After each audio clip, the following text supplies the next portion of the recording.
Hi friends, మీ పూజ అయిపోయింది friends. మా పూజ అయితే అయిపోయింది. మడపలు పెట్టేసారా పెద్దలకి? మేమైతే పెద్దలకి మడపలు పెట్టాం ఫ్రెండ్స్. ఇదిగో ఫ్రెండ్స్, తినైతే మా అక్క ఫ్రెండ్స్, మా బావ, మా అక్క మా బావ ఫ్రెండ్స్, వీళ్ళిద్దరు ఇలా పెడతాం ఫ్రెండ్స్ మేము మడపలు. ఇదిగో మా అక్కకైతే నేను ఈ శారీ తీసుకున్నాను ఫ్రెండ్స్. మా అక్కకి శారీ కొన్నాను ఫ్రెండ్స్. మా పెద్దక్కకి, మా మామయ్యకి లుంగి పెంచి తువాళ్ళు కొన్నాను ఫ్రెండ్స్.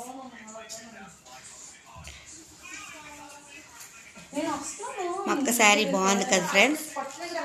మా అక్క శారీ ఇది. మా అక్క శారీ చాలా బాగుంది కదా ఫ్రెండ్స్. పెద్దలకి బట్టలు చూపించాలి కదా ఫ్రెండ్స్. అందుకే మా అక్కకి మా బావకి బట్టలు చూపించాను. ప్రతి సంవత్సరం ఇలాగే చూపిస్తాం ఫ్రెండ్స్.